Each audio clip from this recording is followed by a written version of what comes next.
Hello students, welcome to Magnet Brains. This is Anamika Singh. कैसी हैं आप सभी? मैं आशा करती हूँ कि आप सभी बहुत अच्छे होंगे और हाजिर हो चुके होंगे इस प्यारी सी सेशन में, इस प्यारी सी वीडियो में, जहाँ मैं क्लास 10th का एक नया टॉपिक लेकर आई हूँ। आज एक बहुत ही इंपॉर्टेंट चीज़ डिस्कस करने वाली हूँ और वो है हमारे इस चैप्टर का धातु एवं अधातु के मल्टीपल चॉइस क्वेश्चन यानी MCQs आज हम डिस्कस करेंगे। तो कैसे हैं आप सभी? जल्दी से मुझे कमेंट करके ज़रूर बताइएगा। पढ़ाई कैसी चल रही है, सबसे इम्पॉर्टेंट पार्ट, क्योंकि अब हम हमारे केमिस्ट्री के 3rd चैप्टर को भी बिल्कुल एंड करने जा रहे हैं। तो स्टार्ट करते हैं आज के इस सेशन को और इसे स्टार्ट करने के पहले मैं आप सभी को थोड़ी सी जानकारी देना चाहती हूँ हमारे इस प्यारे से चैनल के बारे में। बहुत ध्यान से सुनिएगा बेटा। यदि आप क्लास 6 से लेकर 12th में किसी भी क्लास में है, magnet brains Hindi medium channel पर आप अपने सब्जेक्ट की क्लासेस अटेंड कर सकते हैं। किसी भी क्लास को देखने के लिए आपको कोई कोर्स बिल्कुल भी परचेस नहीं करना है और ना ही किसी तरह की कोई पेमेंट करनी है, क्योंकि मैग्नेट ब्रेन्स प्रोवाइड कराता है क्वालिटी एजुकेशन, वो भी बिल्कुल फ्री ऑफ कॉस्ट। इसी के साथ मैं आपको बताना चाहती हूँ कि हमारे चैनल पर हम 5 स्टेट बोर्ड कवर कराते हैं। तो यदि आप इन 5 में से किसी भी स्टेट से हैं तो यस, आप मेरी क्लासेस अटेंड कर सकते हैं और जितने भी चीज़ें मैं आपको पढ़ाती हूँ वो सब आप अपने नोट्स में नोट डाउन भी कर सकते हैं। और वो 5 स्टेट कौन कौन से हैं? तो मैं UP board, Bihar board, MP board, Rajasthan board, Delhi board, ये 5 स्टेट बोर्ड जो हैं वो हम कवर कराते हैं। साथ ही साथ बेटा हमारे चैनल पर जितनी भी क्लासेस होती है ना, वो सब होती है बेसिक से लेकर एडवांस लेवल। तो यदि आप किसी भी चीज़ को पूरा विस्तार से या डिटेल में पढ़ना चाहते हैं सो यस, आप बेसिक से एडवांस लेवल के लिए हमारे चैनल को ज्वाइन कर सकते हैं। अब बच्चे बोलते हैं कि मैम जो आप हमें क्लास में पढ़ाते हैं या जो आप हमें पढ़ा चुके हैं और आपके जो नोट्स हैं जो आप क्लास में हमें बनवाते हैं वो सब कहाँ से मिलेंगे?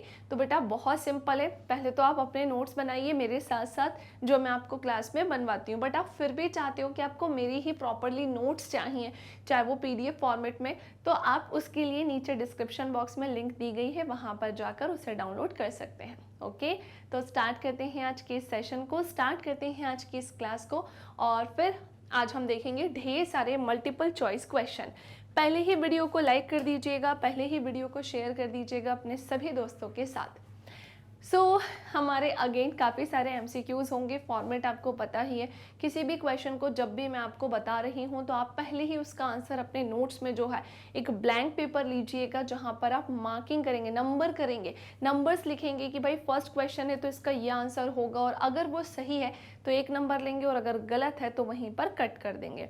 आपको लास्ट में मुझे बताना है कमेंट करके कि आप सभी के, जैसे मैं 30 MCQs लेकर आई हूँ, तो आप सभी को कमेंट करके बताना है कि 30 में से आपके कितने नंबर आए हैं। ओके, तो नाउ स्टार्ट करते हैं। गंधक की परमाणु संख्या क्या है? गंधक, अब आप लोग सोच रहे होंगे कि मैम ये कौन सा एलिमेंट है? बेटा यहाँ पर ना बात चल रही है किसकी? यहाँ पर बात चल रही है सल्फर की। किसकी बात चल रही है? तो यहाँ पर बात चल रही है किसकी? सल्फर की। और सल्फर की परमाणु संख्या, एटॉमिक नंबर पूछा है यहाँ पर, एटॉमिक मास नहीं पूछा है। और ये कितनी होती है? तो भाई ये होती है बेटा 16। मैम ऐसे भी कोई क्वेश्चन आते हैं क्या जहाँ पर हमसे विशेष रूप से किसी एलिमेंट का एटॉमिक नंबर ही पूछ लिया जाए? परमाणु संख्या को हम इंग्लिश में क्या बोलते हैं बेटा? ये होता है हमारा एटॉमिक नंबर। तो यस, पहले तो मैं आप सबको बताना चाहती हूँ कि हाँ, किसी भी एलिमेंट का एटॉमिक नंबर पूछा जा सकता है। पर बहुत ध्यान से सुनो, एलिमेंट का एटॉमिक नंबर पूछा जाता है तो सबसे पहली चीज़ कि कौन कौन से एलिमेंट्स या कितने एलिमेंट्स होते हैं। एलिमेंट्स को पहली बात तो हम हिंदी में क्या बोलते हैं बेटा? तत्व बोलते हैं। और सभी एलिमेंट्स की जो एटॉमिक नंबर है ना, वो पहले से ही क्या होता है? फिक्स्ड होता है। लेकिन अभी हम कौन सी क्लास में हैं? तो हम हैं क्लास 10th में और हमें पूरे 118 जितने भी एलिमेंट्स है सबके एटॉमिक नंबर याद नहीं करने हैं। तो हम कैसे याद करेंगे बेटा? तो फर्स्ट पहले तो बताऊं, आपकी जो बुक में जितने एलिमेंट्स दिए हैं जो मैंने आपको सेशन में पढ़ाए थे उनके तो याद ही कर लेना। इवन उनका इलेक्ट्रॉनिक विन्यास भी याद कर लेना। कई बार MCQs में उससे भी क्वेश्चंस आ जाते हैं, तो ये आपको करना ही करना है। दूसरी इंपॉर्टेंट चीज़ कि अब और क्या कर सकते हैं? प्रीवियस ईयर क्वेश्चन पेपर लगाओ। जितने ज़्यादा आप क्वेश्चन सॉल्व करोगे उतना ज़्यादा आपके लिए अच्छा होगा, चीज़ें आपको लर्न होती हुई चलेंगी, है ना। तो अगर NCERT के अलावा अगर कुछ एक्स्ट्रा में भी आएगा तो वो सब आपका वहाँ पर कवर हो जाएगा। ये चीज़ें हालांकि मैं भी करवाऊंगी, तो बिल्कुल परेशान मत होना। तो गंधक की परमाणु संख्या क्या होती है भाई, वो 16 होती है, सबकी अलग अलग होती है। जैसे अगर मैं आपसे बोलूँ सोडियम की कितनी होती है, तो भाई वो 11 होती है। वहीं अगर मैं आपसे बोलूँ कि कैल्शियम की क्लोरीन की कितनी होती है, सो क्लोरीन की होती है 17। ऐसे करके कई सारे एलिमेंट्स हैं जिनकी परमाणु संख्या अलग अलग होती है। सल्फर की गंधक की हमसे यहाँ पर पूछी थी, तो हमने जान लिया कि इसका करेक्ट आंसर ऑप्शन नंबर ग होगा। ठीक है, अब मैं लेके चलती हूँ आपको अगले क्वेश्चन की तरफ, जो कि है हमारा क्वेश्चन नंबर 2। चलो भाई, क्या कहता है क्वेश्चन नंबर 2 हमसे कि निम्नलिखित में से कौन सी धातु ऐसी है भाई जो विद्युत की क्या है बेटा, सुचालक, यानी कि इलेक्ट्रिसिटी की क्या है, गुड कंडक्टर। सो बेसिकली यहाँ पर जो क्वेश्चन पूछा गया है वो मेटल्स की प्रॉपर्टी, फिजिकल प्रॉपर्टी से पूछा है, यानी कि धातु के भौतिक गुणधर्म से पूछा है। तो याद करिए, जब हमने चैप्टर पढ़ा था, क्या हमने कभी इस सेक्शन को डिस्कस किया था कि जो मेटल्स होते हैं वो इलेक्ट्रिसिटी के गुड कंडक्टर होते हैं? क्या ये चीज़ हमने ऐसी पढ़ी थी? तो यस, ये चीज़ हमने पढ़ी थी। धातुओं में ही ऐसा होता है, लेकिन इनमें से कौन सी धातु है, निम्नलिखित में से कौन सी धातु ये विद्युत की सुचालक है, यानी कि अच्छी कंडक्टर है, यानी कि जिसमें वो जो विद्युत है, इलेक्ट्रिसिटी है, वो इजीली क्या हो जाएगी, फ्लो। ऑप्शन क्या है आपके पास जस्ता है, ये नहीं हो सकता, प्लैटिनम भी नहीं हो सकता और मैग्नीज भी नहीं हो सकता। इसका करेक्ट आंसर क्या हो जाएगा, चांदी, यानी कि क्या होगा बेटा, सिल्वर। लेकिन एक बात का ध्यान रखना, सिल्वर विद्युत का सुचालक तो है ही, फर्स्ट नंबर पे सिल्वर है, सेकंड नंबर पे कॉपर यानी तांबा है, और थर्ड नंबर पे एल्यूमिनियम है।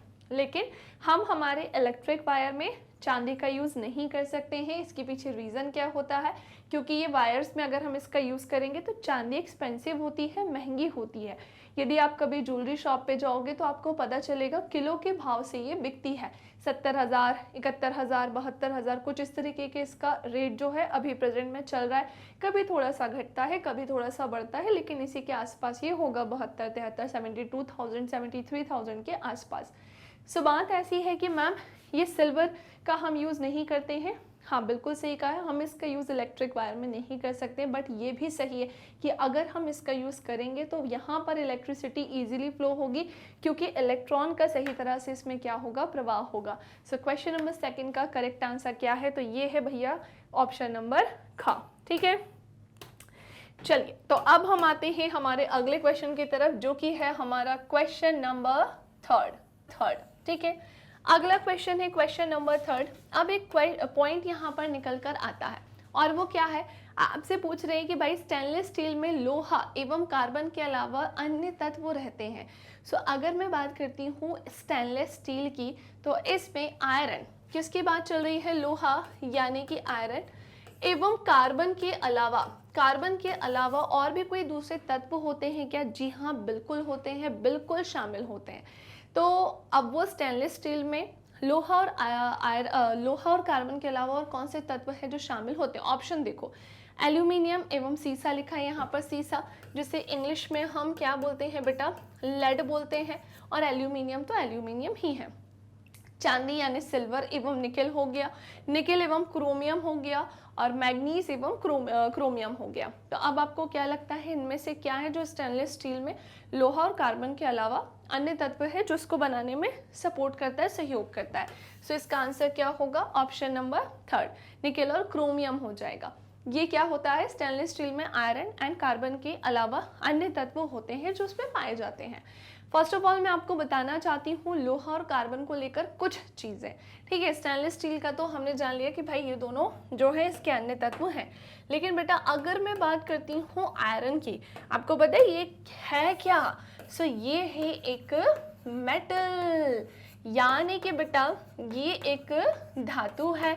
और फिर मैं आपको बताना चाहती हूँ कि बेटा यहाँ पर जो कार्बन है ना, वो क्या हो जाएगा, सो वो है नॉन मेटल। क्या है भैया, नॉन मेटल यानी कि अधातु। ओके, कोई कंफ्यूजन, कोई समस्या? चलिए, तो जल्दी से इसे क्या कर लेंगे, स्क्रीनशॉट ले लेंगे, क्योंकि कार्बन क्या है, एक नॉन मेटल अधातु है, और कार्बन के कई सारे क्या होते हैं, एलोट्रॉप्स होते हैं, यानी कार्बन के कई सारे अपर रूप होते हैं। जैसे आपने सुना होगा कई बार ये क्रिस्टलीय और अक्रिस्टलीय रूप में होता है। कई बार आपने सुना होगा कि हीरा कार्बन का अपर रूप है, आपने सुना होगा ग्रेफाइट कार्बन का अपर रूप है, पुलेरीन भी कार्बन का अपर रूप है। ये चीज़ें हम जनरली सुनते रहते हैं। ओके, चलिए, तो ये था हमारा क्वेश्चन नंबर 3 का करेक्ट आंसर, जो कि था ऑप्शन नंबर 3। नाउ अब हम मूव करते हैं हमारे अगले क्वेश्चन की तरफ, जो कि है भाई क्वेश्चन नंबर 4। क्वेश्चन नंबर 4 ये रहा आप सभी के सामने। ऐसे तत्व जो इलेक्ट्रॉन को त्याग कर धनात्मक आयन बनाते हैं कहे जाते हैं। क्या कहे जाते हैं भाई? क्या ये उपधातु है, या फिर ये धातु है, या फिर ये अधातु है, या फिर ये अलॉय मिश्र धातु है? क्वेश्चन क्या है, ध्यान से सुनना। ऐसे तत्व यानी कि भैया एलिमेंट जो इलेक्ट्रॉनों को त्याग कर क्या करते हैं, धनात्मक आयन, या फिर आप ऐसा बोल सकते हो धनायन बनाने का काम करते हैं। लेकिन कंडीशन क्या, इलेक्ट्रॉन को त्याग कर। उसे आप क्या कहोगे, किस में ऐसा होगा? उपधातु यानी कि आपका जो उपधातु है वो मेटलॉइड्स, और धातु यानी कि मेटल्स, अधातु यानी नॉन मेटल्स, या फिर अलॉय मिश्र धातु। तो मेरी बात ध्यान से सुनेंगे। सबसे पहली चीज़ कि इलेक्ट्रॉन को त्याग कर ही धनायन बनता है, तो यस, मैं आपको कुछ कॉन्सेप्ट्स यहाँ पर बताती हूँ। जैसे अगर मैं बात करूँ इलेक्ट्रॉन को लेकर ही, तो देखो इलेक्ट्रॉन का या तो क्या किया जाएगा, त्याग, या तो इसे क्या किया जाएगा, ग्रहण। क्या कहा मैंने आप सभी से कि इलेक्ट्रॉन का या तो त्याग किया जाएगा, या तो इलेक्ट्रॉन को क्या किया जाएगा, ग्रहण किया जाएगा। अब एक पॉइंट यहाँ उठता है कि इलेक्ट्रॉन को त्यागना या इलेक्ट्रॉन को ग्रहण करना हम कैसे पहचानेंगे? तो जब भी इलेक्ट्रॉन का क्या होगा, त्याग, तो हमेशा वो आयन कैसा होगा, धनायन होगा, या फिर हम क्या बोलेंगे, धनात्मक आयन होगा। और जब भी इलेक्ट्रॉन को क्या किया जाएगा, ग्रहण किया जाएगा, तो फिर वो आयन कौन सा होगा, ऋण आयन होगा। अब बात ये आती है, अगर आपके माइंड में चल रहा है कि मैम हमें कैसे पता चलेगा कि इलेक्ट्रॉन का कब त्याग करना है, इलेक्ट्रॉन को कब ग्रहण करना है, तो याद करिए चैप्टर जब मैंने आपको पढ़ाया है तो वहाँ बताया है बेटा कुछ एलिमेंट्स ऐसे होते हैं, कुछ नहीं। आप अगर एलिमेंट्स को देखोगे तो उनके होते हैं इलेक्ट्रॉनिक विन्यास, और जो एलिमेंट्स या तत्व होते हैं उनके जो इलेक्ट्रॉन होते हैं वो अपने, उसके एटम को अगर हम ध्यान से देखें तो वो अपने ऑर्बिट में क्या करते हैं, चक्कर लगाने का काम करते हैं।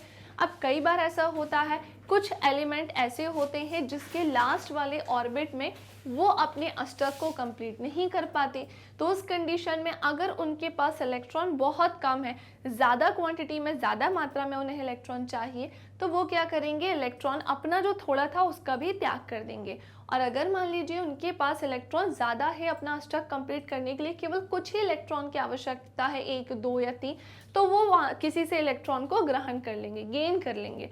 ये कॉन्सेप्ट होता है। अभी मैंने आपको ये चीज़ वर्बली बताई है। अगर आप चाहते हो कि आप इसे बहुत अच्छे से पढ़ो, क्योंकि इस क्वेश्चन में ऑब्वियसली उतना तक तो नहीं जा सकते, तो अगर आप चाहते हो कि इस क्वेश्चन में आप वो सारी चीज़ें कवर करो, तो बेस्ट ये है कि चैप्टर के बीच में जाइएगा, वहाँ पर मैंने ये पढ़ाया है, ठीक है, इलेक्ट्रॉनिक विन्यास जहाँ पर मैंने आपको सिखाया है, ठीक है। अच्छा, तो ऐसे तत्व जो इलेक्ट्रॉन को त्याग कर धनात्मक आयन बनाते हैं क्या कहे जाते हैं, धातु कहलाते हैं, यानी कि उन्हें क्या बोलेंगे हम, मेटल्स बोलेंगे।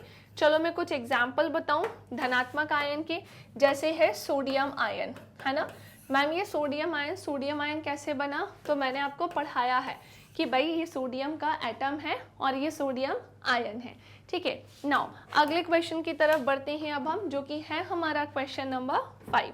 क्या बोलता है बेटा ये हमसे, सबसे कठोर प्राकृतिक पदार्थ कौन सा है। हमें बताना है कि ऐसा कौन सा पदार्थ है जो हमारी प्रकृति में प्रकृति में सबसे ज़्यादा प्राकृतिक पदार्थ के रूप में पाया जाता है। क्या वो लिथियम है ना, और वो कठोर, सबसे इम्पोर्टेंट कठोर है ना, वर्ड्स को ध्यान से सुनना, वो लिथियम है, हीरा है, सोडियम है या पोटेशियम है। सो बेटा इसे तो ना आप लोग डायरेक्ट ही याद कर लो कि वो क्या है भैया, हीरा है। हीरा हमारी पृथ्वी पर पाया जाने वाला सबसे कठोर प्राकृतिक पदार्थ होता है। ओके, नेक्स्ट क्वेश्चन की तरफ आते हैं। क्वेश्चन नंबर 5 के बाद अगला क्वेश्चन है क्वेश्चन नंबर 6। भाई निम्नलिखित में से कौन सबसे कम अभिक्रियाशील धातु है। मैम हमें कैसे पता चलेगा? देखो पहले क्वेश्चन ध्यान से सुनो, आपको 4 ऑप्शन देकर रखे हैं बेटा, समझ रहे हो? सारे क्वेश्चंस बन रहे हैं, आपको 4 ऑप्शंस देकर रखे हैं जहां पर आपसे बोला जा रहा है कि 4 ऑप्शन में से बताओ कि ऐसा कौन सा एलिमेंट या धातु है जो सबसे कम अभिक्रियाशील है। तो देखो हमारे पास ये सारे ऑप्शन है और हमने एक सीक्वेंस लिखते हैं, जैसे कि मैंने लिखा पोटेशियम, जैसे मैंने लिखा sodium, calcium, magnesium, aluminium, zinc हो गया, आयरन हो गया, बाकी तो अब किसी की आवश्यकता ही नहीं है। ठीक है, अब मुझे एक बात बताओ, ये सक्रियता श्रेणी तो है, ये पहले सबसे ज़्यादा सक्रिय यहाँ पर क्या है? धातु है, लेकिन धीरे धीरे करके इनकी सक्रियता हमें क्या दिखती जा रही है? घटती दिखती हुई जा रही है। इसका मतलब ये हुआ कि हम इन्हीं को देखकर आंसर बता सकते हैं। तो कैसे बताओगे? देखो एल्यूमिनियम सबसे कम है क्या? तो मैं आपसे कहूँगी क्या? नहीं हो सकता। फिर आप कहेंगे क्यों? क्योंकि मैं कहूँगी भाई जिंक भी ऑप्शन में है और आयरन भी ऑप्शन में है, राइट? यही बोलूँगी ना मैं आपसे। फिर आप क्या कहोगे? ठीक है मैम मैग्नीशियम हो सकता है, तो ये तो इससे ज़्यादा सक्रिय होता है। फिर बात आएगी जिंक या फिर आयरन, तो भाई जिंक भी नहीं हो सकता है, इनकी तुलना में क्या हो जाएगा? ये आयरन हो जाएगा। क्या होगा? आयरन होगा। क्या कुछ मन से लिखा है? नहीं लिखा है, आपको सक्रियता श्रेणी याद करनी होगी। देखो घटते क्रम में, बढ़ते क्रम में, अलग अलग तरीके से आपसे पूछा जाएगा। ठीक है, तो निम्नलिखित में से कौन सबसे कम अभिक्रियाशील धातु है? तो इसका आंसर क्या हो जाएगा? सो वो होगा भैया आयरन। अगला क्वेश्चन की तरफ आते हैं। क्वेश्चन नंबर ये है बेटा 7। निम्नलिखित में किस धातु को चाकू से काटा जा सकता है? ऐसी भी कोई सी धातु है क्या जिसे हम आसानी से चाकू से कट कर सकते हैं? सो यस, ऐसी भी धातु होती है भाई। जनरली धातु की ही अगर मैं बात करूं तो इनकी ये प्रॉपर्टी होती है कि धातुएं प्रायः कैसी होती हैं? तो ये ठोस होती हैं, ठीक है। और धातुएं प्रायः कैसी होती हैं बेटा? कठोर होती हैं। याद करिए सेशन में हमने ये चीज़ पढ़कर रखी है। धातुएं प्रायः कैसी होती हैं? ठोस, और धातुएं प्रायः कैसी होती हैं? कठोर। अब हम कैसे जानेंगे? तो मैम ने आपको उसकी फिजिकल प्रॉपर्टीज पढ़ाई है ना, मैम ने आपको बताया है कि भैया धातुएं प्रायः ठोस होती हैं, लेकिन मैंने आपको इसका एक्सेप्शन भी बताया था। और वो बताओ जल्दी से, सोच के देखो क्या बताया था। मरकरी यानी कि पारा एकमात्र ऐसी धातु है जो द्रव अवस्था में यानी कि लिक्विड स्टेट में पाई जाती है। और फिर मैंने बताया था कि धातुएं प्रायः कैसी होती हैं? कठोर होती हैं, है ना। दोनों ही चीज़ें बताई थी इनकी प्रॉपर्टीज़ में। और मैंने बोला था कि कुछ धातु हैं, धातुएं प्रायः कठोर हैं, लेकिन कुछ धातु हैं जो काफ़ी ज़्यादा कैसी होती हैं? सॉफ्ट। इतनी सॉफ्ट होती हैं कि उन्हें हम आसानी से चाकू से क्या कर सकते हैं? कट। अब आप कहेंगे मैम वो कौन कौन सी है? बेटा पोटेशियम हो जाएगा, सोडियम हो जाएगा, और क्या हो जाएगा? लिथियम हो जाएगा। इसका करेक्ट आंसर क्या होगा इसके अकॉर्डिंग? ऑप्शन नंबर खा। क्यों? क्योंकि एल्यूमिनियम, मैग्नीशियम, और फिर बात करें इसकी तो ये कॉपर भी इसका पार्ट नहीं होगा। हमने जो देखा है वो देखा है पोटेशियम, सोडियम, लिथियम, और तीनों में से जो ऑप्शन हमें यहाँ देखने को मिल रहा है वो किसका है? सोडियम का। तो भाई देखो ऐसे ही क्वेश्चन सॉल्व करने होते हैं। एक एक क्वेश्चन में इतना इस लेवल तक का जाकर दिमाग लगाना होता है, तब तो जाकर हम किसी भी क्वेश्चन का अच्छे से आंसर कर सकेंगे। ठीक है, आपको क्या लग रहा है? बोर्ड एग्जाम एक ऐसा एग्जाम होता है जहाँ पर हमें अपने दिमाग को पूरा खोलना पड़ता है और हर एक कॉन्सेप्ट को क्लियर करना पड़ता है। बस उसी के लिए इतनी सारी चीज़ें मैं आपको बताते चलती हूँ। ठीक है, चलो अगले क्वेश्चन की तरफ बढ़ते हैं। अब है हमारा क्वेश्चन नंबर 8।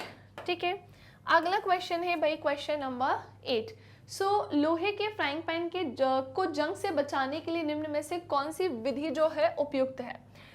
अब बात है कि लोहे का जो फ्राइंग पैन होता है इसको जंग से बचाने के लिए कौन सी जो विधि है ना, उपयुक्त होती है। क्या हम उसमें ग्रीस लगा सकते हैं ताकि जो लोहे का फ्राइंग पैन है उसमें हम ग्रीस लगाकर हम कोशिश करेंगे कि उसमें जंग ना लगे। ठीक है, सेकंड कंडीशन है क्या हम फ्राइंग पैन में पेंट कर सकते हैं। थर्ड कंडीशन है कि जिंक की परत चढ़ाकर ऐसा किया जा सकता है क्या, या फिर एक लास्ट ऑप्शन है इनमें से सभी। अब मुझे एक बात बताओ, फ्राइंग पैन की यहाँ पर बात चल रही है जिसमें जनरली हम अपना जो है खाने पीने की चीज़ें बनाते हैं, खाने योग्य पदार्थ को बनाते हैं। आप मुझे बताओ आप उसमें ग्रीस कैसे लगा सकते हो? ग्रीस लगाकर आप उसको जो है आयरन से बचा दोगे, या फिर आप उसमें पेंट कर सकते हो क्या? नहीं, आप इन दोनों ही चीज़ों को यहाँ पर नहीं कर सकते। हाँ मुझे पता है यहाँ तुम्हारा फेवरेट ऑप्शन है, लेकिन तुम भी ध्यान से सुन लो कि तुम किस क्लास में हो बेटा, 10th क्लास में हो। और अगर तुम 10th क्लास में हो तो तुम ऐसे ऑप्शन देखकर बिल्कुल अपना मत बहला लेना कि यही आंसर होगा, क्योंकि अभी बचपन से हम एक चीज़ देखते हुए आ रहे हैं कि हमारे सामने अगर 4 ऑप्शन और उसमें से कहीं पर लिखा है कि इनमें से सभी, हम आंख बंद करके आंसर लगा देते हैं। और स्टूडेंट्स एक चीज़ और करते हैं, इससे रिलेटेड 2 ऑप्शन और देखे उन्होंने कि हाँ यही तो होगा, जंग से ही तो बचाना, ये कर देंगे। क्वेश्चन पूरा पढ़ो कि क्वेश्चन में क्या लिखा है, और फिर आपको अब पता चलेगा कि आंसर क्या होगा भाई। जिंक की परत चढ़ाकर हम क्या कर सकते हैं, लोहे का जो फ्राइंग पैन होता है उसे जंग से बचाने के लिए हम उस पर क्या कर सकते हैं, जिंक की परत चढ़ा सकते हैं। अगला क्वेश्चन, क्वेश्चन नंबर 9। जब हमने ये देख लिया कि हमारी अर्थ, हमारी पृथ्वी पर सबसे कठोर प्राकृतिक जो हमने पदार्थ देखा वो हमें क्या मिला, एलिमेंट क्या मिला, तत्व क्या मिला, हीरा मिला। तो अब बात आती है सबसे भारी धातु कौन सी होती है? लिथियम है, यूरेनियम है, सीजियम है, या फिर बेटा आयरन है? क्या बोला जा रहा है कि निम्नलिखित में से सबसे भारी धातु कौन सी है? तो आप क्या बोलेंगे, यूरेनियम। ये डायरेक्ट याद रखने वाली चीजें हैं, ठीक है। चलिए अब आते हैं अगले क्वेश्चन की तरफ, जो कि है हमारा क्वेश्चन नंबर 10। जस्ते का अयस्क पूछ रहे हैं, ठीक है। जस्ते का क्या पूछ रहे हैं बेटा, अयस्क पूछ रहे हैं, ठीक है। अब पता है पहली बात तो ओर्स यानी अयस्क क्या होता है, तो कुछ खनिज ऐसे होते हैं जो अयस्क होते हैं। खनिज जो है अयस्क होते हैं, लेकिन अयस्क खनिज नहीं होते, इस बात का ध्यान रखना। क्योंकि हमारी पृथ्वी में कुछ खनिज ऐसे होते हैं जिनमें कोई विशेष धातुएं पाई जाती हैं। हमारी पृथ्वी में कुछ खनिज ऐसे होते हैं जिनमें कोई विशेष धातु पाई जाती है और जिसे निकालना क्या होता है, लाभकारी। ऐसे ही खनिज क्या कहलाते हैं, सो ऐसे ही खनिज को हम क्या बोलते हैं, ओर्स यानी कि अयस्क बोलते हैं। सो इसमें हमारे पास ऑप्शन क्या क्या है कि भाई जो जस्ता है इसके अयस्क क्या क्या हो सकते हैं। सिनेबार हो सकता है, जिंक ब्लेंड हो सकता है, या फिर बॉक्साइड हो सकता है, या फिर सोडियम क्लोराइड हो सकता है। तो मैं आपको बोलना चाहती हूँ, बताना चाहती हूँ कि भाई इसका करेक्ट आंसर क्या हो जाएगा, ऑप्शन नंबर खा होगा, ठीक है ना। सिनेबार किसका अयस्क होता है, तो ये पारे का अयस्क होता है, ठीक है। चलिए तो जल्दी से इसका क्या करेंगे भाई, स्क्रीनशॉट लेंगे ताकि हम आगे बढ़े। अब क्या होता है ना बेटा, ऐसे क्वेश्चन आ जाते हैं जहां पर कुछ एलिमेंट्स या कुछ तत्व ऐसे होते हैं जिनके ओर्स यानी अयस्क के बारे में पूछ लिया जाता है। तो ठीक है, हमने ध्यान रख लिया कि जस्ते का जो अयस्क होता है उसका करेक्ट आंसर क्या होगा, ऑप्शन नंबर बी। तो ऐसे सबका पता होना चाहिए। जैसे सोडियम क्लोराइड की बात करेंगे, किसका है, ऑब्वियसली सोडियम का होगा। बॉक्साइड किसका है, एल्यूमिनियम का है, ठीक है। तो चलिए आगे बढ़ते हैं। अब हम क्वेश्चन नंबर 10 के बाद अगला आते हैं क्वेश्चन नंबर 11 की तरफ, जहां हमसे डायरेक्टली एक चीज पूछी जा रही है कि भैया जो सोडियम होता है इसकी परमाणु संख्या है कितनी है बेटा, 18, 11, 12, 13। तो जस्ट अभी मैंने आपको बताई, अभी इसके पहले के क्वेश्चन में, मतलब अभी हमने जाना कि सोडियम की परमाणु संख्या कितनी होती है। तो देखो भाई इसकी परमाणु संख्या ऑब्वियसली कितनी होती है, 11 होती है। और इसका इलेक्ट्रॉनिक विन्यास, वेरी इंपॉर्टेंट, इसका इलेक्ट्रॉनिक विन्यास अगर मैं बात करूं बेटा, ठीक है ना, इलेक्ट्रॉनिक विन्यास की अगर मैं बात करूं कि कितना होता है, सो बहुत ध्यान से सुनेंगे कि इसका जो इलेक्ट्रॉनिक विन्यास है ना बेटा वो होता है 282।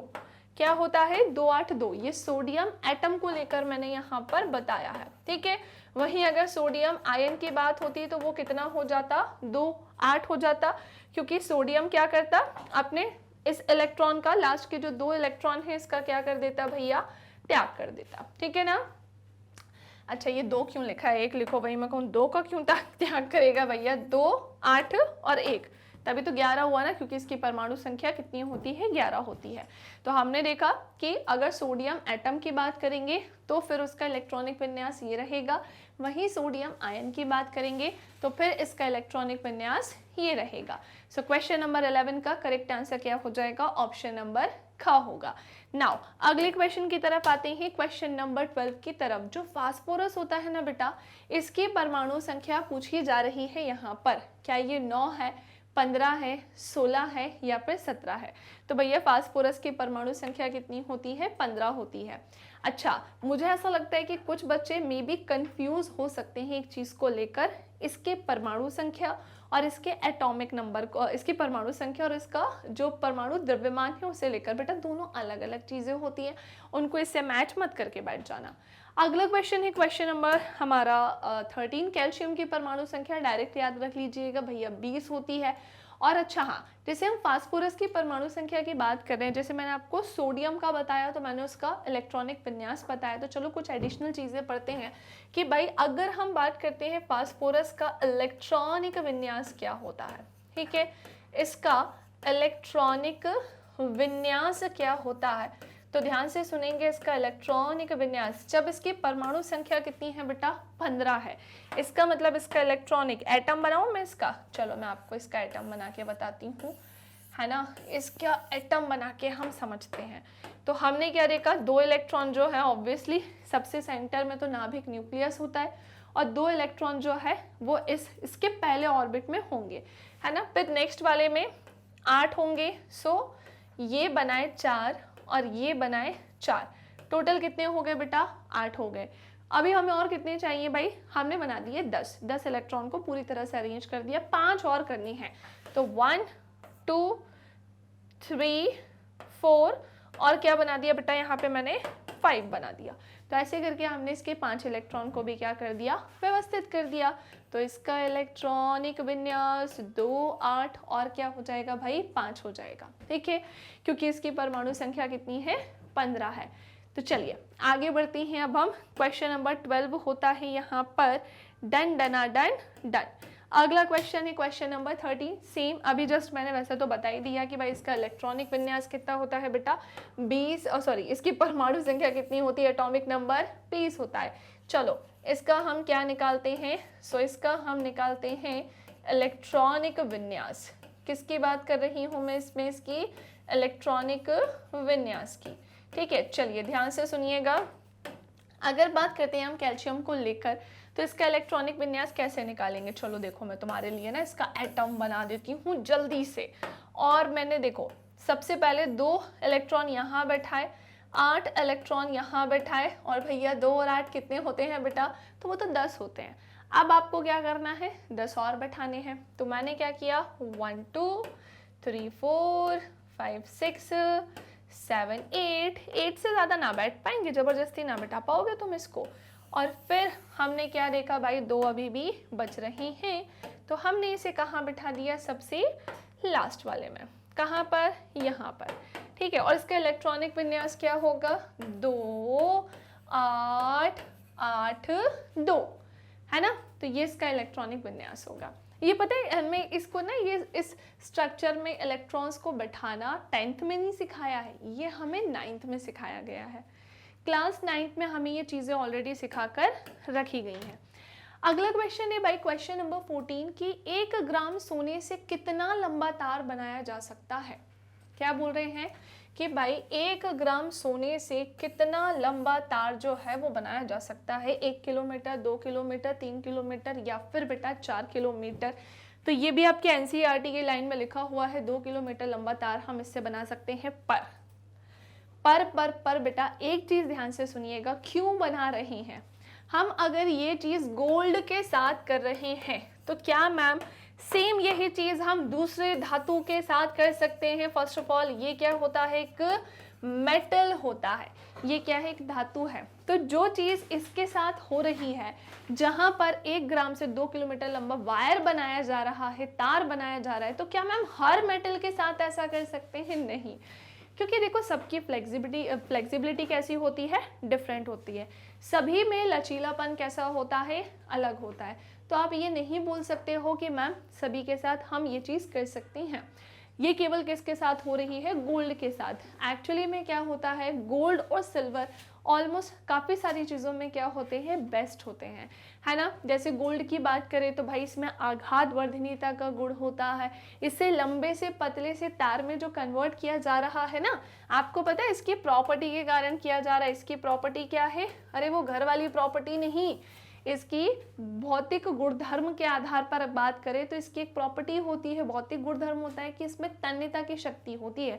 मैम तन्यता का मतलब क्या होता है, जहां पर हम उस मेटल को खींच तान कर पतले से वायर में कन्वर्ट कर सकते हैं, बट आप में नहीं कर सकते हैं, उसे किया जाता है पूरी प्रोसेस को फॉलो करके, और फिर हम कह सकते हैं कि हाँ इसमें ये प्रॉपर्टी तो होती है, ठीक है। और हमने देखा क्वेश्चन नंबर 4 का, इसलिए करेक्ट आंसर क्या होगा, ऑप्शन नंबर ख होगा। अगला क्वेश्चन भाई, अगला क्वेश्चन आ गया है क्वेश्चन नंबर 15। कमरे के ताप पर मरकरी धातु किस अवस्था में पाई जाती है। अच्छा एक बात बताओ, है ना, एक बात बताओ, अभी थोड़ी देर पहले मैंने आपको एक कॉन्सेप्ट पढ़ाया था तो वहां पर इसका नाम लिया था। अभी थोड़ी देर पहले मैंने कॉन्सेप्ट पढ़ाया था तो वहाँ इसका नाम लिया था। थोड़ा सा अपनी बुद्धि चलाओ कि रूम टेम्परेचर पर जो पारा होता है, क्या वो सॉलिड स्टेट में होता है, या वो लिक्विड होता है, या फिर वो गैसियस फॉर्म में होता है, या इनमें से कोई नहीं। तो हमने एक चीज़ जानी थी कि अगर यहाँ पर बात चल रही है बेटा धातु की, तो धातु को लेकर तो मैम ने कॉन्सेप्ट यही बताया है कि भाई धातुएं प्रायः कैसी होती हैं, ठोस होती हैं। बिल्कुल मैम ने ये चीज़ बताई है, बट मैम ने ये बताया था कि एकमात्र ऐसी धातु है जो किस अवस्था में पाई जाती है, सो वो द्रव अवस्था में पाई जाती है, यानी कि लिक्विड स्टेट में पाई जाती है, जिसके आधार पर इसका करेक्ट आंसर ऑप्शन नंबर ख हो जाएगा। क्या हो जाएगा, ऑप्शन नंबर ख हो जाएगा। चलिए आगे बढ़ते हैं क्वेश्चन नंबर 15 के बाद क्वेश्चन नंबर 16। इनमें से कौन सा अधातु होते हुए भी कैसा है, चमकीला होता है। कार्बन है, ब्रोमीन है, आयोडीन है, या इनमें से कोई भी नहीं है। अब मेरी बात ध्यान से सुनो, हमने ये चीज़ जानी है, और मैं याद दिला दूं कि बेटा जो धातुएं होती हैं ना, जो धातु होती है उनकी एक गुणधर्म है कि उनमें ना एक चमक पाई जाती है। ये किसके साथ होता है, मेटल्स के साथ होता है, धातु के साथ होता है। उसका एक गुणधर्म है कि जो मेटल्स होते हैं उनका सरफेस कैसा होता है, शाइनी होता है। और सबसे ज़्यादा चमकदार धातु का भी मैं आपको नाम बता देती हूँ कि वो क्या होगा, तो आप क्या बोलेंगे भैया, वो होगा सिल्वर, यानी कि क्या होगा बेटा, चांदी होगा। क्लियर, सिल्वर यानी कि क्या होगा, चांदी। अब मैं आपको एक चीज़ और बता देती हूँ कि जो अधातु होती है ना बेटा, यानी कि जो नॉन मेटल होता है, उसमें भी एक प्रॉपर्टी पाई जाती है कि इनमें जो चमक की प्रॉपर्टी है ना भाई, वो नहीं होती है। क्या कहा बेटा मैंने आप सभी से कि इनमें चमक की प्रॉपर्टी नहीं पाई जाती है, बट इसका ही एक अपवाद, इसका ही एक एक्सेप्शन। भाई केमिस्ट्री पढ़ो और एक्सेप्शन ना हो, अपवाद ना हो, ये तो हो ही नहीं सकता है। और इसका अपवाद क्या है बेटा, तो वो हो जाएगा यहाँ पर आयोडीन। आयोडीन इसका क्या है, एक्सेप्शन, एकमात्र ऐसा नॉन मेटल है जिसमें चमक का गुण पाया जाता है। और इसी के आधार पर इसका करेक्ट आंसर क्या हो जाएगा, ऑप्शन नंबर ग होगा। क्या हो जाएगा, ऑप्शन नंबर ग हो जाएगा। कार्बन की बात करें सो ये भी क्या है भैया, एक अधातु यानी कि नॉन मेटल है, और इसके क्या होते हैं, कई सारे अपर रूप होते हैं। ब्रोमीन की बात करें ना, तो मैं आपको बताना चाहती हूँ कि ब्रोमीन एकमात्र ऐसी अधातु है जो किस में पाई जाती है, द्रव अवस्था में पाई जाती है, लिक्विड स्टेट में पाई जाने वाली एकमात्र अधातु है। क्योंकि अधातु पे भी अगर बात करें तो प्रायः कैसी होती है, ठोस होती है, लेकिन हमने देखा कि इसमें भी द्रव अवस्था में पाई जाने वाली अधातु है, यानी कि नॉन मेटल है, और वो क्या है तो वो हमने जाना। सो क्वेश्चन नंबर 16 का, क्वेश्चन नंबर 16 जहां हमसे ये पूछा था कि कौन सी अधातु होते हुए भी उसमें चमक की प्रॉपर्टी है, तो पहले तो हमने यही जाना कि इसमें चमक होती ही नहीं है, लेकिन एक एक्सेप्शन है जिसमें चमक पाई जाती है, और वो क्या है बेटा, आयोडीन। अगला है क्वेश्चन नंबर 17, कौन सा धातु सबसे अधिक चमकदार है, या हम क्या बोलेंगे भाई, कौन सी धातु सबसे अधिक चमकदार है, सोना, प्लेटिनम, सिल्वर, या फिर बेटा तांबा। सिल्वर बोले तो किसकी बात चल रही है, ऑब्वियसली चांदी की ही बात चल रही है। सिल्वर बोले तो बेटा किसकी बात चल रही है? तो चांदी की बात चल रही है। तो कौन सी ऐसी धातु है जो सबसे अधिक चमकदार होती है? तो देखो, शाइनिंग सरफेस ज़्यादा सिल्वर और गोल्ड का होता है ना, चमक इन्हीं में सबसे ज़्यादा होती है, लेकिन दोनों में से भी अगर पूछेंगे ना तो ऑब्वियसली हमारा आंसर क्या होगा? सिल्वर यानी कि चांदी होगा। बिल्कुल टॉप क्लास आंसर। जैसे एक बात बताओ, हम किसी एक क्लास में हैं और हम किसी क्लास में पढ़ाई करते हैं, मान लो कि हमारी क्लास में कितने स्टूडेंट्स हैं? 40 हैं। तो 40 स्टूडेंट समान तरीके से पढ़ते हैं क्या? सबके पढ़ने का तरीका समान होता है? तो आप क्या बोलेंगे? नहीं मैम, सबके पढ़ने का तरीका समान नहीं होता है। कुछ बच्चे बहुत अच्छा पढ़ते हैं, कुछ एवरेज पढ़ते हैं, कुछ बहुत कम अच्छे से पढ़ते हैं। तो ऐसे ही धातु के साथ भी है कि भाई कुछ धातु किसी चीज़ में बेस्ट है, प्रॉपर्टीज सबके लिए है, जैसे क्लास में पढ़ाया सबको जाएगा, है ना, वैसे मेटल्स की प्रॉपर्टीज लागू सब पे होंगी, लेकिन कुछ मेटल्स ऐसी होंगी जो बेस्ट होंगी अपने लिए, है ना। आगे आते हैं अगली कहानी की तरफ। क्वेश्चन नंबर 18, एल्यूमिनियम पर मोटी ऑक्साइड की परत बनाने की प्रक्रिया को क्या कहते हैं? चलो भाई जल्दी से बताओ, सोचो सोचो सोचो, क्या हमने ऐसा पढ़ा है? बिल्कुल पढ़ा है, संसाधन वाले पार्ट में मैंने आपको पढ़ाया है कि एल्यूमिनियम पर मोटी ऑक्साइड की परत चढ़ाने की जो प्रोसेस होती है या बनाने की जो प्रक्रिया है, इसे हम एनोडीकरण, कैथोडीकरण दोनों या फिर इनमें से कोई नहीं है, ऐसा कुछ बोलते हैं क्या? तो भैया इसे हम एनोडीकरण बोलते हैं, है ना। ये तो काफ़ी इंपॉर्टेंट है, इसे ध्यान रखना, ठीक है। चलिए आगे आते हैं। पता है क्या होता है? एल्यूमिनियम पर भी मोटी ऑक्साइड की परत बनती है क्योंकि ये कुछ ऐसे मेटल्स होते हैं जो कुछ चीज़ों के कांटेक्ट में आकर क्या करते हैं? रिएक्ट कर जाते हैं। सारे नहीं होते हैं, मैंने आपको बताया भी है। अब जैसे गोल्ड है, जैसे कि क्या है बेटा? सिल्वर है। अगर मैं इसकी तुलना इससे करूँगी तो ये ऐसे रिएक्ट नहीं करेगा, लेकिन एल्यूमिनियम जो है कहीं ना कहीं ये रिएक्ट कर जाएगा, भले ही कुछ टाइम बाद करेगा। क्यों? क्योंकि वो उसके नेचर में है, ये नेचर में है उसके। जैसे मुझे एक बात बताओ, सोडियम है, पोटेशियम है, ये तो हाईली रिएक्टिव होते हैं, इसे तो आप बिल्कुल खुले में नहीं छोड़ सकते हो, तभी तो इसे हम कैरोसिन ऑयल में डुबो कर रखते हैं। तो आप में से वे स्टूडेंट जिन्हें जो ये सोच रहे हैं कि मैम एल्यूमिनियम पर मोटी ऑक्साइड की परत बनानी ही क्यों पड़ रही है, क्योंकि भाई ताकि उसे जो है उस पर जो परत चढ़ रही है या उसमें जो उसके रंग में जो परिवर्तन हो रहा है वो चीज़ें ना हो सके, ऐसे ही बोलना चाहिए सिंपली। क्योंकि हमें पता है कि भाई लोहे में जंग लगती है, हमें पता है कि दूसरे कई सारे एलिमेंट है जो चीज़ों के संपर्क में आके अपना कलर जो है वो चेंज कर देते हैं। तो हम चाहते हैं कि एल्यूमिनियम के साथ ऐसा ना हो, इसीलिए उस पर क्या चढ़ाई जाती है? मोटी ऑक्साइड की परत चढ़ाई जाती है, और उसके लिए पूरी प्रोसेस होती है जिसे हम क्या बोलते हैं? एनोडीकरण, ताकि ऐसा इसके साथ ना हो सके। तो हमने जैसे अभी जाना कि भाई लोहे पर जंग से लगने के लिए, जैसे लोहे का हमने फ्राइंग पैन देखा कि लोहे के जो फ्राइंग पैन है उसे जंग से बचाने के लिए हम क्या करें, क्या कर सकते हैं हम उसके साथ ऐसा? तो हमने देखा कि उस पर किसकी परत चढ़ाई जाती है? जिंक की परत चढ़ाई जाती है, ठीक है ना। उस पर पेंट लगाया जाता है, ना ही ग्रीस लगाया जाता है, बल्कि उस पर जिंक की परत चढ़ाई जाती है।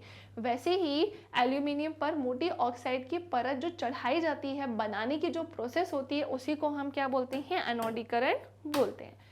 अगला क्वेश्चन, क्वेश्चन नंबर 90, सबसे अधिक अभिक्रियाशील धातु?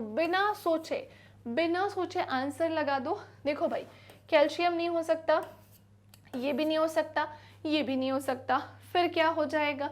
लेड भी नहीं हो सकता, एयू भी नहीं हो सकता। मैम फिर क्या हो सकता है? तो भैया ऑब्वियसली सोडियम ही होगा, है ना। ऑप्शन नंबर फर्स्ट ही होगा, क्योंकि ये सबसे ज़्यादा रिएक्टिव होता है। पोटेशियम जो है ऑप्शन में नहीं है, इसलिए हमने ये आंसर नहीं लगाया।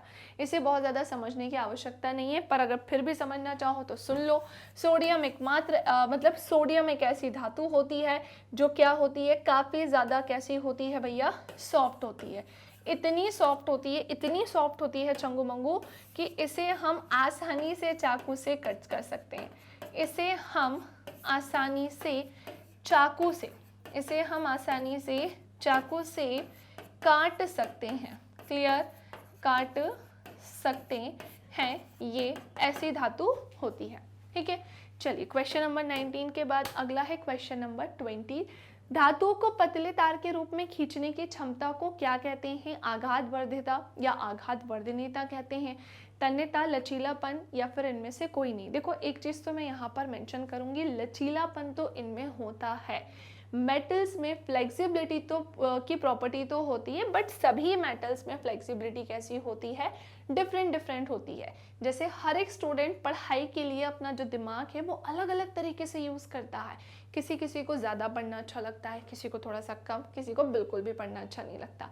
तो वैसे ही अब बात तो पढ़ाई की चल रही थी, तो सबका उसको लेकर नज़रिया कैसा है, डिफरेंट डिफरेंट, अलग अलग।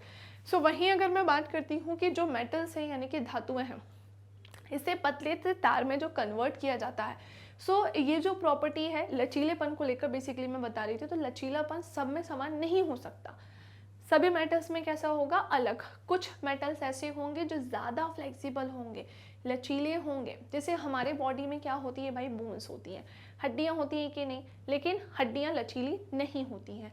वहीं अगर मैं बात करती हूँ कार्टिलेज को लेकर, तो कार्टिलेज जो है बोन्स के कंपैरिजन में फिर भी कैसा होता है, फ्लेक्सिबल थोड़ा सा होता है ना। देखो ये फ्लेक्सिबिलिटी है, ये किससे मिलकर बना है, बोन्स। ये भी किससे मिलकर, किससे मिलकर बना है, कार्टिलेज। ये भी कार्टिलेज का बना है और इसमें भी फ्लेक्सिबिलिटी है। अब हम इसका आंसर क्या देख सकते हैं, ऑब्वियसली तन्यता होगा। क्यों होगा, क्योंकि हमने इतने बार पढ़ लिया इसे कि भाई धातुओं को पतले से तार के रूप में खींचने की क्षमता को ही हम क्या बोलते हैं, तन्यता बोलते हैं। लचीलापन हो नहीं सकता। और आघात वर्धिता या आघात वर्धनीयता इसलिए नहीं हो सकता क्योंकि यहाँ पर हथौड़े से ठोक पीट कर उसको पतले से शीट में कन्वर्ट करने की बात बिल्कुल भी नहीं हो रही है। सो इसलिए इसका करेक्ट आंसर क्या होगा, ऑप्शन नंबर ख होगा। अगला क्वेश्चन है बेटा क्वेश्चन नंबर 21। कुछ धातुओं को पीट कर पतली चादर बनाया जा सकता है, इस गुणधर्म या प्रॉपर्टी को क्या कहते हैं। क्या हम इसे तन्यता कहते हैं, आघात वर्धनीयता कहते हैं, दोनों, या फिर इनमें से कोई नहीं। तो ध्यान से सुनेंगे। कुछ धातुएं ऐसी होती हैं जिन्हें ठोक पीट कर पतली सी चादर में कन्वर्ट किया जाता है, और अभी मैंने आपको बताया कि इस प्रॉपर्टी को क्या कहते हैं, आघात वर्धनीयता कहते हैं, आघात वर्धनीयता कहते हैं। एक चीज और, क्या ये प्रॉपर्टी मैम मेटल्स में पाई जाती है, तो नॉन मेटल्स में भी होगी क्या, तो भैया नहीं होगी। नॉन मेटल्स में क्या नहीं पाया जाता है, सो या ना ही यहाँ पर तन्यता पाई जाती है और ना ही यहाँ पर क्या पाया जाता है, आघात वर्धनीयता। मैम क्यों नहीं पाई जाती है, क्योंकि नॉन मेटल्स डिफरेंट होते हैं भाई। अगर सारी properties metals, non metals, metalloids में सेम पाई जाएंगी तो हम इनके प्रॉपर्टीज में डिफरेंस कैसे देखेंगे, हम इनके एलिमेंट्स में डिफरेंस कैसे क्रिएट करेंगे। मैं कैसे बोल पाऊंगी फिर आपको कि जो गोल्ड है वो गोल्ड मेटल इसलिए है, ये कारण है। मैं कैसे बोल पाऊंगी कि अगर कार्बन है या हीरा है ये एक नॉन मेटल है तो इसके पीछे ये कारण है। तो भाई फिजिकल प्रॉपर्टीज डिफरेंट होंगी तभी ये चीज़ पॉसिबल हो पाएगी। सो नॉन मेटल में ना ही आघात वर्धनीयता होती है ना ही तन्यता होती है, जो अभी हमने दोनों जाना, बल्कि इसमें क्या होती है, ब्रिटलनेस की प्रॉपर्टी, यानी कि बेटा भंगुरता का गुण होता है। किसका होता है, भंगुरता का गुण होता है। ठीक है, अगला क्वेश्चन, क्वेश्चन नंबर 22। आभूषण बनाने वाला सोना होता है। जनरली क्या होता है, हम देखते हैं कि भाई हमारे घरों में बड़े शान से जो है गोल्ड पहना जाता है, और स्पेशली महिलाओं की अगर बात करें, वुमेन्स की बात करें, तो उन्हें तो गोल्ड पहनना बहुत ज़्यादा पसंद होता है। गोल्ड से बनी ज्वेलरी पहनना उन्हें बहुत ज़्यादा पसंद होता है ना। लेकिन क्या आपने कभी सोचा है कि जो ये गोल्ड से बनी हुई ज्वेलरीज होती हैं ये कितनी कैरेट में मिलती हैं या कितनी कैरेट में बनती हैं। मैं आपको सिंपली बताना चाहती हूँ, जो गोल्ड होता है ना वो 24 कैरेट में होता है, ठीक है। लेकिन कभी भी अगर ज्वेलरी बनाने की बात आती है, आभूषण गहने बनाने की बात आती है, सो ये हम 24 कैरेट में नहीं बना सकते। रीज़न क्या है इसके पीछे, क्योंकि ये क्या होता है भैया, प्योर गोल्ड होता है। आपको पता है अगर ये प्योर गोल्ड है ना तो ये काफ़ी ज़्यादा कैसा होगा, सॉफ्ट है। फिर ये थोड़ा सा नहीं, काफ़ी ज़्यादा कैसा होगा, सॉफ्ट होगा। अगर हम इससे ज्वेलरी बनाते हैं, भाई ज्वेलरी ऐसा तो है नहीं कि बहुत मोटी मोटी व्यक्ति पहनता है। अब जैसे ये है मेरे कान में छोटे से इयररिंग है, ये कैसे हैं, 22 कैरेट के हैं, ये 24 कैरेट के होते तो भाई हम लोग इतना उठते बैठते घूमते फिरते हैं, कुछ ना कुछ करते रहते हैं, ये आसानी से कान ही मोड़ा माड़ा, रात में उल्टा सीधा सो रहे हैं, हाथ अपने चलते रहते, तो बार बार हाथ लगनी है चीज़ों से टच होने के कारण या खुद ही कुछ करने के कारण ये सॉफ्ट इतने होंगे कि ये टूट जाएंगे, मतलब इसमें ज्वेलरी नहीं बन सकती है। वहीं हम बात करते हैं कि पर ज्वेलरी किस में बनती है, तो वो बनती है भैया 22 कैरेट में। इसलिए इसका करेक्ट आंसर क्या होगा, ऑप्शन नंबर ग होगा, क्योंकि ज्वेलरी किस में बनती है, 22 कैरेट में बनती है। सो आभूषण बनाने वाला सोना होता है, कितना होता है, 22 कैरेट होता है। और हाँ, 18 कैरेट में भी बनती है, सुन लो, है ना, किस में बनती है, 18 कैरेट में भी बनती है, लेकिन इनमें डिफरेंस है। जैसे 18 कैरेट में गोल्ड का परसेंट कितना होता है, कम, 75%। 22 कैरेट की अगर मैं बात करूं तो इसमें गोल्ड का परसेंट कितना होता है बेटा, सो इसमें गोल्ड का परसेंट होता है 90 से लेकर 92%। इतने गोल्ड में आसानी से चीज़ें टूटती नहीं है, जैसे ये है ना, ये आसानी से टूटेगा नहीं। ठीक है, चलिए अगला क्वेश्चन, क्वेश्चन नंबर 23 कि निम्नलिखित में से कौन सा एक उत्कृष्ट तत्व है, एलिमेंट है, आयोडीन है, सिलिकॉन, ऑर्गेन या फिर ब्रोमीन होगा। आपको ऑर्गेन गैस हमेशा ध्यान रखनी है, ये एक उत्कृष्ट एलिमेंट के रूप में काउंट होता है। इसका करेक्ट आंसर ऑप्शन नंबर ग है, इसे डायरेक्ट याद रखेंगे हम। फिर आते हैं क्वेश्चन नंबर 24, निम्नलिखित में से कौन सा एक मेटल ही है, कार्बन है, सल्फर है, आयरन है या फिर फास्फोरस है। इनमें से क्या एक मेटल है, इतनी बार चर्चा हो गई है तो मुझे नहीं लगता कि आपको विचार करना चाहिए कि भाई आयरन जो है वो मेटल नहीं है। मुझे नहीं लगता कि आपको ऐसा कुछ सोचना चाहिए। क्यों, क्योंकि भाई आयरन मतलब आयरन क्या होता है, सो यस ये एक क्या होता है, मेटल ही होता है। जैसे कार्बन की बात करें, नॉन मेटल है। ठीक है, अगला क्वेश्चन है क्वेश्चन नंबर 25। अच्छा, एक चीज़ और, ऐसे भी क्वेश्चन आ जाते हैं पहचानने को जहाँ पर आपको 4 ऑप्शन दिए जाएंगे, आपसे पूछा जाएगा ये एक धातु है, अधातु है, उपधातु है। अब ये पूरा ही चैप्टर इस पर बेस्ड है, तो ऑब्वियसली इससे रिलेटेड ही तो चीज़ें पूछेंगे ना आपसे। अगला है भाई, धातु और अधातु में से कौन सी तत्व ध्वनि का अच्छा चालक है, या कौन सा तत्व जो है भैया वो ध्वनि का अच्छा चालक है, धातु है, अधातु है, गैस है या फिर मिश्रण है। तो मैं आपको बताना चाहती हूँ कि ध्वनि का एक अच्छा चालक जो होता है वो मेटल होता है। मेटल में ना एक प्रॉपर्टी है, क्या है बेटा वो प्रॉपर्टी, कि इसमें जो ध्वनि यानी कि जो साउंड है ना, उसकी प्रॉपर्टी होती है किसी भी ठोस सरफेस से, ठोस या सॉलिड सरफेस से टकराने पर क्या करता है, सॉलिड सरफेस से टकराने पर ये एक ध्वनि उत्पन्न करता है। और ऐसा किसके साथ होता है, सो ऐसा होता है मेटल्स के साथ। नॉन मेटल्स में ये प्रॉपर्टी नहीं पाई जाती है। तो हम ऐसा कह सकते हैं कि धातुओं में आघातवर्धनीयता का गुण है, तन्यता का गुण है, धातुएं प्रायः ठोस होती हैं, धातुएं प्रायः कठोर होती हैं, धातुओं में चमक भी पाई जाती है, और धातुओं में बेटा ध्वनि का गुण भी होता है ना, क्योंकि हम जैसे इसे किसी सॉलिड सरफेस से टकराते हैं तो ये साउंड जो है उसे प्रोड्यूस करने का काम करती है। अब साउंड प्रोड्यूस करने की बात चल रही है तो ऑब्वियसली अगर बिल्कुल पास से टकराया जाएगा तो साउंड लाउड आता है, तेज आता है। जैसे जैसे डिस्टेंस बढ़ती जाएगी तो ध्वनि की जो गति है या ध्वनि जो हम सुनते हैं उसमें भी क्या आती है, कमी आती जाती है। खैर वो तो साउंड वाले चैप्टर का पार्ट है, लेकिन फिर भी मैंने सोचा कि आपको थोड़ी सी ये चीज़ मैं यहाँ पर बता दूँ। अब हमने मेटल्स की इतनी प्रॉपर्टीज़ पढ़ ली है तो एक और चीज़ मैं आपको बताती हूँ कि जो मेटल्स होते हैं ना वो क्या होते हैं, इनका गलनांक और क्वथनांक हमेशा कैसा होता है, उच्च यानी कि हाई होता है। ठीक है, अगला क्वेश्चन है क्वेश्चन नंबर 26। उम्मीद करती हूँ बेटा कि 25 क्वेश्चन आपको बहुत अच्छे से बन गए होंगे। उम्मीद करती हूँ ये पूरे 25 क्वेश्चंस आपके यहाँ पर छप गए होंगे, और आपने जो जो क्वेश्चन रॉन्ग किए होंगे, वैसे अगर पूरे 25 में से 25 करेक्ट है तो ये तो बहुत अच्छी बात है, इससे ज़्यादा अच्छा कुछ हो ही नहीं सकता है। लेकिन अगर आपके नंबर कम है, 1 नंबर, 2 नंबर, 3 नंबर, 4, 5 ऐसे कोई नंबर घट रही हैं या कम आए हैं, तो आप मेंशन करो वहाँ पर अपने नोट्स में कि रीज़न क्या है इसके कम आने का, और फिर उस पर काम करो। ठीक है, कौन सी अधातु का उपयोग डिस्प्ले स्क्रीन में किया जाता है। बिल्कुल बड़ा प्यारा सा क्वेश्चन है कि एक ऐसा नॉन मेटल है जिसका जनरली यूज़ पता है हम क्या करते हैं, जो डिस्प्ले स्क्रीन होती है ना उसमें करते हैं। कार्बन, सिलिकॉन, हाइड्रोजन, ऑक्सीजन बिल्कुल बिल्कुल भी इनका नहीं करते हैं, बल्कि किसका करते हैं, सिलिकॉन का करते हैं। सो कौन सी अधातु का उपयोग जो है वो डिस्प्ले स्क्रीन में किया जाता है, सिलिकॉन का किया जाता है, हमेशा ध्यान रखना। आयनिक यौगिक NaCl का गलनांक होता है, मैम ये NaCl क्या होता है बेटा, ये सोडियम क्लोराइड है। क्या है ये, सो ये है सोडियम क्लोराइड, है ना, ये क्या है, सोडियम क्लोराइड। सो NaCl की अगर हम बात करते हैं, एक आयनिक यौगिक है। आयनिक यौगिक इसलिए क्योंकि ये सोडियम आयन और क्लोरीन आयन से मिलकर बना होता है। ऑपोजिट चार्ज होने के कारण ये तेजी से क्या करते हैं, एक दूसरे को अट्रैक्ट करते हैं, आकर्षित करते हैं, और यस ये एक क्या बनाते हैं, आयनिक कंपाउंड बनाते हैं, आयनिक यौगिक बनाते हैं, जो कि आपके सामने है। लेकिन मैंने आपको एक लिस्ट याद करवाई थी जिसमें मैंने आपको बताया था कि इनका गलनांक कितना होता है। 887 के होता है, 1074 के होता है, 1045 के होता है, या फिर 981 के होता है, और इसका करेक्ट आंसर ऑप्शन नंबर ख होगा, 1074 के ये होता है। सो आयनिक यौगिक NaCl का हमने यहाँ पर क्या देखा है, गलनांक देखा है।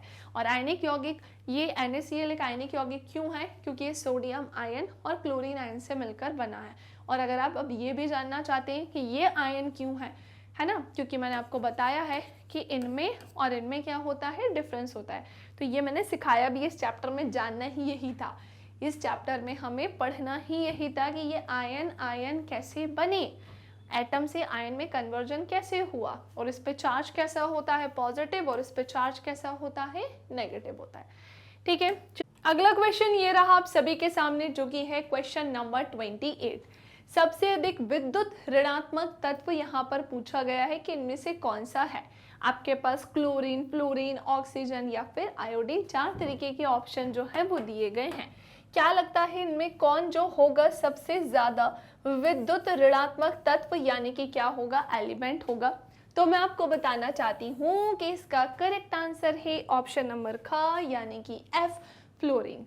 ओके, नाउ इसी के साथ अगले क्वेश्चन की तरफ आते हैं, क्वेश्चन नंबर 29, कि भाई कौन सा तत्व धातु की श्रेणी में नहीं आता है। ऐसे भी क्वेश्चंस पूछे जाते हैं धातु और अधातु को लेकर, उपधातु को लेकर भी, है ना, कि भाई कौन सा जो है इनमें से धातु है, कौन सी इनमें से अधातु है, कौन से इनमें से उपधातु है, ठोस अवस्था में, द्रव अवस्था में, डेफिनेटली इस तरीके के क्वेश्चंस बनते हैं। ओके, सो कौन सा तत्व धातु की श्रेणी में है ही नहीं, सोडियम है, सोना है, नाइट्रोजन है और तांबा है। अब हमने आज के ही सेशन की अगर मैं बेटा विशेष रूप से बात करूं, मेनली बात करूं, तो आपको एक चीज़ बहुत अच्छे से समझ में आएगी, और वो चीज़ क्या है कि सोडियम जो है वो तो एक एलिमेंट है, एक तत्व है, और उसमें भी क्या है, ये धातु है। सोना भी क्या है, एक एलिमेंट है, तत्व है, और उसमें भी क्या है, एक धातु है। वहीं बात करें तांबा भी क्या है, एक धातु है, लेकिन नाइट्रोजन एक धातु नहीं है। यानी ये इसका क्या हो जाएगा बेटा, बिल्कुल करेक्ट आंसर, बिल्कुल सही आंसर। सो क्वेश्चन नंबर 29 का सही आंसर क्या होगा, ऑप्शन नंबर घ। और आते हैं बेटा आज के हम बिल्कुल लास्ट क्वेश्चन की तरफ, जो कि ये रहा आप सभी के सामने, क्वेश्चन नंबर 30। सिलिकॉन एक खालिस्तान है। क्या लगता है आप, सिलिकॉन क्या है, एक धातु है, अधातु है, उपधातु है, यानी कि अलॉय, मिश्र धातु है। तो ध्यान से सुनेंगे।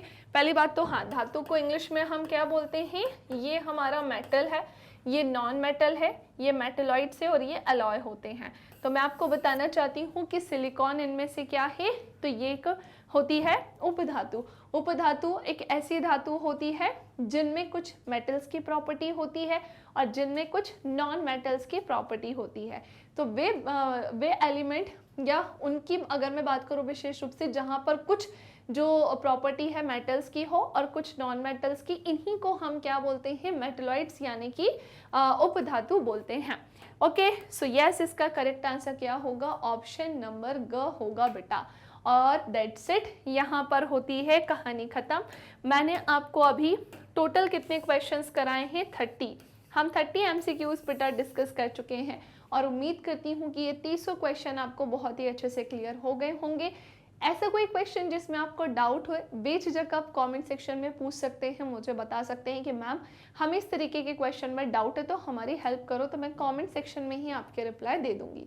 इसी के साथ साथ अगर आपके 26 से ज़्यादा नंबर आए हैं तो फिर बहुत अच्छे आए, 26 से ज़्यादा, या तो 26 या 26 से ज़्यादा, तो समझ जाना कि आपके मार्क्स बहुत अच्छे हैं।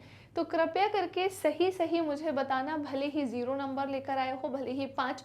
इसमें पता है होगा क्या कि आपको खुद से भी एहसास होगा कि यार मैम ने टेस्ट लिया था, प्रैक्टिस करवाई क्वेश्चंस की, और मेरे ना केवल 15 क्वेश्चन ही सही गए, मतलब मुझे 15 और क्वेश्चन में मेहनत करनी है। लेकिन वहीं अगर आपने मुझे कमेंट करके ये बोल दिया ना कि मैम मेरे ना 25 नंबर आए हैं या मेरे 28 नंबर आए हैं, तो कहीं ना कहीं आप इसकी तरफ ना फोकस ही नहीं करोगे, आप एक्चुअल में अपने आप में ये मान लोगे कि मेरे इतने नंबर आए हैं। तो झूठ बोल के कहीं ना कहीं आप अपना ही नुकसान करोगे, मेरा कोई नुकसान नहीं होना। मैं देखूंगी, मुझे लगेगा कि हाँ ठीक है, स्टूडेंट्स ने ये कमेंट किए हैं, इतने नंबर आएंगे, तो मुझे खुशी होगी। लेकिन आप अपना यहाँ पर क्या करोगे, नुकसान। तो मैं दिल से चाहती हूँ कि आप ऐसा बिल्कुल मत करो। जितने मार्क्स आए हैं, भले ही 0 क्यों ना आए हो, कम ही क्यों ना आए हो, वही मुझे बताओ।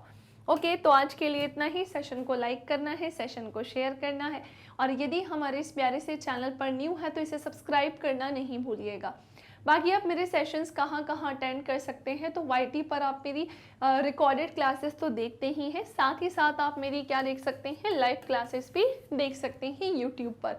इसी के साथ एप्लीकेशन के थ्रू भी आप हमसे जुड़ सकते हैं, क्योंकि magnet brains India's number 1 100% free online education platform, और आप वेबसाइट के थ्रू जुड़कर भी मेरी क्लासेस अटेंड कर सकते हैं। आप लोगों को अगर आज मैंने जो भी पढ़ाया उसके नोट्स चाहिए तो उसकी लिंक आपको मिल जाएगी नीचे डिस्क्रिप्शन बॉक्स में। ई नोट्स और ई बुक दोनों ही चीज़ें मिल जाएंगी। और ये हैं हमारे हिंदी इंग्लिश मीडियम के टॉप कोर्सेज, जहाँ CBSE board, Delhi board, Bihar board, UP board, MP board, Rajasthan board, Vedic maths, crash course, spoken English, ये सब कुछ करवाते हैं हम कवर। तो मिलेंगे नेक्स्ट सेशन में, तब तक के लिए bye bye, take care, thank you class.